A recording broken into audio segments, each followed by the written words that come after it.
Magandang araw sa ating lahat mga kapapsi. Medyo masama yung pakiramdam ko. Ilang araw tayong walang upload. Pasensya na kayo. Hindi ako nakapag-update sa inyo. Dali akong pumunta sa palengke mga kapapsi. Gusto ko humigop ng sabaw. Kaya naggulay po ako. Yan, nilagyan ko lang ng malunggay at saka sitaw. Basta lang may sabaw mga kapapsi. Yan, medyo mainit pa. Usok-usok pa. Pinakamabisa mga kapapsi. Sabayan niyo ako. Kain tayo mga kapapsi. Yan. Nag-iba yung boses ko mga kapapsi. Pasensya na kayo. Medyo mabigat-bigat pa yung pakiramdam ko. Kaya pinilit ko lang talaga humigop na sabaw para mas-masan tayo.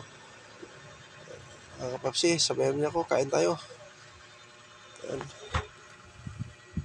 May prito din akong tambakol, isdang tambakol, tatawagin dito sa amin, pinirito ko. Partner ko rin sa gulay natin. Masarap yan, tambakol mga kapapsi. Ayan, kalaki hiwa. Ayan, tambakol. May sausawan din tayo. Napakasimpleng ulam lang mga kapapsi, pero napakasarap. Kain tayo. Sabayan niyo ako mga kapapsi.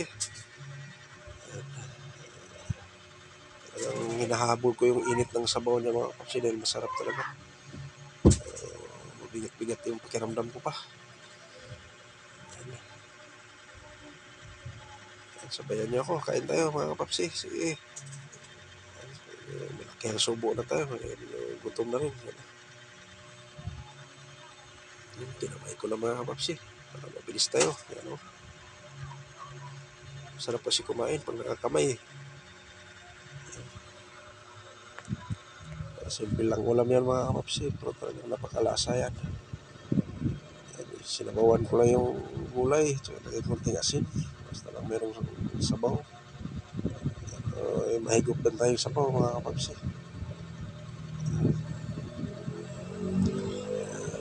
Saka yung tambakol natin, pritong tambakol, malasang malasa dahil nakababad yun sa tuyo kalamansi. Kasi lagyan natin ng bawang para mabango siya.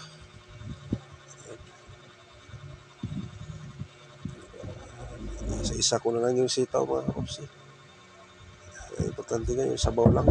Hinahabol ko yung sabaw. Kasi lagyan ko ng maraming luya. Malasahan mo talaga ng malasahan ang gusto.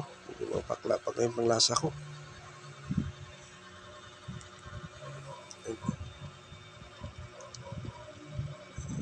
Simple ulam lang pero napakasarap. Pasensya na kayo mga kapapsi sa busis ko. Medyo mabigat pa. Bigat pa yung busis natin. Naghalo ng ubo at saka sipon. Uso dito sa amin, dito sa Manila. Dahil sa klima siguro. Umulan, uminit, bigla lang umulan. Napakasimple ulam mga kapapsi. Dandahan ko na lang. Nakahigop na ulo sa mo. Malabas na yung pawis ko. Pinapawisan ako mga kapapsi. Napakainit yung sabaw natin. Maraming luya yan. Kaya hanggang mararamdaman mo talaga. At ako po yung nagpapasalamat sa inyo mga kapapsi, kamamsi sa walang sawang suporta nyo sa akin. Hanggang dito na lang din ako. See you next vlog. Thank you for watching. Bye-bye.